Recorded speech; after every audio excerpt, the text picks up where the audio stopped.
Good morning, ladies and gentlemen. My name is Michael Hurd, and I'm the owner of Lineage Independent Publishing. We recently released an anthology by the Bexhill Writers Group in Bexhill-on-Sea, United Kingdom. That's in East Sussex of the United Kingdom. And with me today is one of the contributing authors to that anthology, a gentleman by the name of Allan Tipping. And we're going to spend the next few minutes talking to Allan about his work, his background, and a literary award that he received a while back. So, Allan, let's find out a little bit more about your background. Okay, well, I qualified as a teacher in the early 70s, and that was woodwork, metalwork. That got pretty well removed from the school curriculum within a couple of years, so I left teaching. I didn't want to do anything but woodwork or metalwork. And I started living out in the wilds in Lincolnshire in a very remote situation. I've got myself together a small holding, so I could at least produce all my own food and meat and everything else. And I earned my money. Well, I did many things, but most of them were around. I used to make Windsor chairs, so I was doing woodwork, and I've always had an interest in gamekeeping. So inevitably, I slipped into gamekeeping and did most of my work as a gamekeeper until I retired. All right, so let's explain to our American audience what a gamekeeper is. Gamekeeper, we rear pheasants, partridges from day-old chicks. We keep them until they're big enough to release, and then we release them gradually into the wild with the pen setups that we have. So that by the time the shooting season starts, we usually start in about October. All the birds have been out in the wild, in the woods, and the gamekeeper's job basically is to make sure they don't all wander off, don't get eaten, don't get stolen, and then organise the shooting days. Gotcha. So that's what I did. Okay, it actually sounds like fun for somebody that loves being outdoors. I mean, I wouldn't be anywhere else. I've hunted pheasants and partridge in the UK myself when I lived over there many years ago, and it was great fun on the farmlands where we had permission to shoot. And it was loads of fun. So so that background has contributed to your writing. It seems from the stories that I read in the anthology, your background has been a huge factor in that. Let's look at, for example, the Bigfoot story. All right, that one I thought was rather. There was a twist to that, and without spoilers, did your gamekeeping influence that in any way? Only the fact that it was about the wild and the countryside. I don't know very much else. That's about all I can relate to, really. I've never lived in towns. And it was just, I knew a young lad from America called Austin, which was the name of the main character, who's married to a young lady called Peyton, which is the lady in the character. I thought, I know those names, I'll use those. And the story is just what I made up, just fitted it together. Oddly enough, for a person who lives out in the wild in Lincolnshire, I actually adore American football, and I've watched it since the early 70s. So that even came into it a little bit. So that's a strange thing to find. Well, no, the NFL has been playing games over there in London and in Germany as well. So did you get to go to any of the games? I went to quite a few in the early 80s.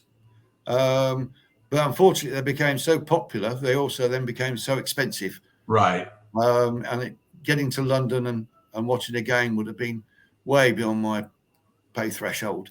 So I used to have to wait till 2 or 3 in the morning to watch the Super Bowl. It didn't come on till ever so late. So, it's just something I've done. Okay. All right. So you won an award from the BB Society. I've seen the certificate. It says it was the Sky Gypsy Award. What's a Sky Gypsy? Well, BB, most of his books were about the countryside. He was a massively knowledgeable man. He was also art teacher at Rugby School, which is one of our, private schools over here. Mm-hmm. He basically, between the wars, he was in his element. He was a shooting man, but he noticed everything and he put it all down. He's just massively knowledgeable about how to pass on what he thought, saw, felt, and heard. Sky Gypsy is the name he gave to geese in one of his books for children. Basically because the geese move in the wintertime. So he called them Sky Gypsies. But the award was the Bill Humphrey Literary Award, and it was administered by the BB Society. Now, Bill Humphreys is a naturalist in this country. He's a poet, a writer, and BB and him were very good friends. So that's the award they put out every couple of years. They have a competition. Okay. And what did you have to do to compete? Well, the brief was, what brought you to the works of BB? Was it read to you by someone? Were you inspired by his writing? Tell us your personal journey in BB's world. Well, it just rolled away. Because most of the places I've been in my life, he's been. Most of the things I've done in my life, he's done. Although he was, 50 years before me, he still did these things. So I just kept it to 1,000 words, which was the length they wanted, and wrote something and sent it off. Thought nothing of it. Never won anything in my life. So, and then I got a phone call to say that I was the joint winner, and the other winner was in Australia. Oh, wow. So that came as a shock. I used to do articles on the countryside for our local county paper, county magazine, and local papers and all sorts of things I used to do writing for. And I got into it again in the early 80s because I knew this editor who was a group editor for all the papers in our area in Lincolnshire. And he wanted me to write some stories. And I said, well, writing's not necessarily my forte. He said, I don't want your forte. He said, I want your knowledge. I want the story. And he said, I'm an editor. I'll sort it out. And my first ones were actually handwritten. It came as a hell of a shock when you had to actually submit things digitally. That took some vexing, I tell you, to get me to sort out how to do it. I left some people in tears trying to explain to me how to use these things. But I suppose I've sold about 150 articles in my time. And at the moment, I'm writing a book. Okay. So we'll see what that one does. That's a different sort of thing for me as well. Obviously, it involves the countryside because that's all I really talk about. Right. But it's also linked with the two wars. So it's a fictional book, right? In the extent that everything has been researched and all of the pursuits and small holding that has gone on. I've done it all anyway myself, so I can speak from experience on that one. So we're seeing how that goes, and I'm on chapter 4 at the moment. So I saw I was contacting you shortly. I knew nothing of this, Mike. Yeah, you might have to wait another year, but I'm working my way through it. Okay, but you talk about the book being set between the Great War and World War II. Yeah. Did the story, being frank, come out of some of that research that you did? No, that was. I have a passion for practical jokes. My favorite comedy is slapstick, and a practical joke is something very good. And his practical joke, in being frank, where he went up to a group of Royal Irish who were fixing some phone lines, and he told them that he feared that there were some MPs, and they were Germans, who were wanting to interfere, and he was doing this as an American. And then he went to the military police and said there's a bunch of Germans dressed up as the Royal Irish, and then stood back and waited for the ensuing punch-up. Well, that when I was at college, we did that sort of practical joke on our neighbouring college, and we told the police that there was a whole load of students pretending to dig up the road for Rag Week, which is a charity week, and then we went to the builders who were digging up the road and told them there's a load of students coming dressed up as policemen. So and that amused me. When that one quietened down, we welded up the gates leading into their college. So that just it's just a thing I remembered. So I sort of flicked a story around it as well. It was a very interesting story, and it had a definite twist at the end. And all four of your stories seem to have that component to them, where there was something that was unexpected in the last couple of paragraphs of the stories. Yeah, well, this old editor I used to know, poor chap died quite young, unfortunately, but he said start with a bang and end with a twist. Okay.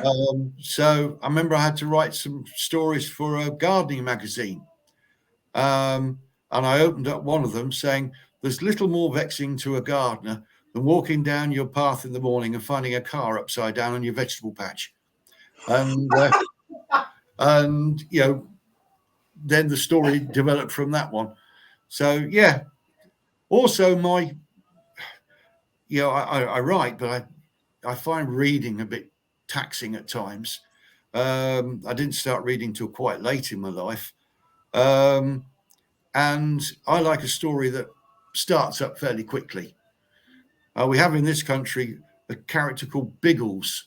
I don't know if you've ever heard of him, but he was a pilot in the First World War. It's all fictional stuff, right. And it was a boy's own ripping yarn. And the story started about 3 lines in. I mean, to attract young people to keep reading, the story starts bang. So I like to start fairly quickly. Otherwise, I get lost. Mm-hmm. All right, well, let me bring something up here. Let's see. So you start off with the sergeant calling Pickles, calling Pickles, and then you describe Pickles. He says Frank Pickles was surrounded by his kit, trying to get a polish on each part of it. He was on jankers for jumping on one whitewash stone to the other, all in front of the sergeant's mess. It could have been the chair held in one hand with a vase of flowers on it, or the fact that he had his cap on the ground, hoping for a tip that upset the sergeant. So, I mean, stuff like that just gets my attention, and I was chuckling by the time I sat down and tried to visualize what was going on. He was basically trying to entertain the sergeants.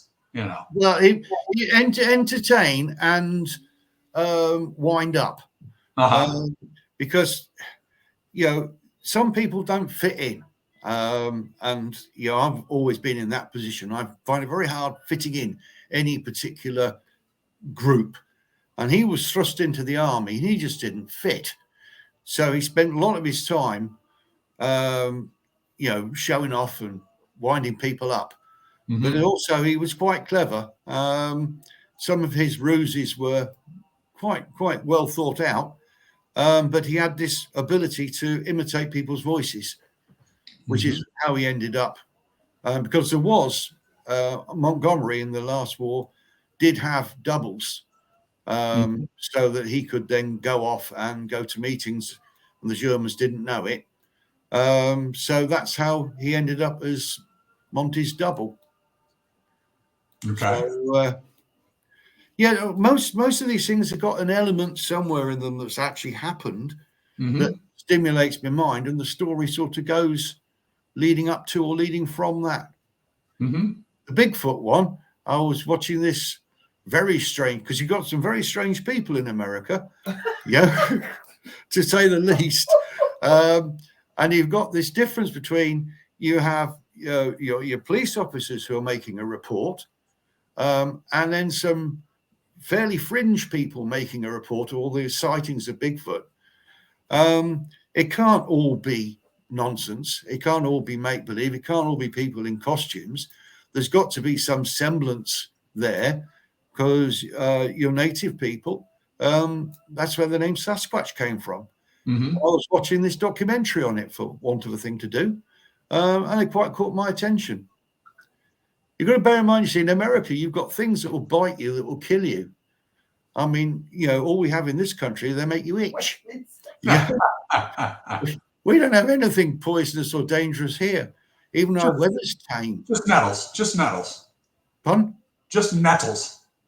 They don't hurt. No. Midges are worse than nettles. No. I mean, we do have one poisonous snake called an adder. But, I mean, you've got to be on death's door before it bites you if you've got a problem. As long as you're fairly fit and able, it's just irritating. So, no, we're very lucky. I mean, obviously, no things, there is no, because you call them cryptids over there, don't you? These sorts of creatures that don't quite fit into modern biology that people keep seeing. That's a term I've not heard before, but I'll take your word for it. But we don't have anything like that. Oh, I've got to make a move very shortly, because unfortunately my car blew up today, so I've managed to scrounge a lift to get in. So I can't talk for very much longer. Okay. Oh, we can wrap this up if you want. If you wouldn't mind, I'll leave this. Here's the information on the award thing. I'll leave that with Matt, so that if you need anything from that, then she can contact you. Share that information. All right. Yeah, I wish we had more time to keep talking, Alan, because this has been very interesting. I wish we could. I mean, it's lovely, but unfortunately, my son-in-law's picking me up just before he goes on the school run. Right. So I can't leave the kids hanging around outside school. So I understand. I've got to make a move. I understand. So, it'll be lovely to chat to you again. Hopefully, when I've got my book finished. All right. Well, we'll go ahead and wrap this up. So with me today has been Allan Tipping, one of the contributing authors to Pebbles on the Beach by the Bexhill Writers Group in Bexhill-on-Sea, East Sussex, United Kingdom. My name is Michael Hurd. I'm the owner of Lineage Independent Publishing, and we thank you for joining us. Thank you very much. And I'm the good-looking one in the group, by the way. Always a comedian, huh? Yeah, that's it. Leave them laughing. All right. Thank you very much indeed. All right. You're welcome, Alan. Have a good afternoon. And you.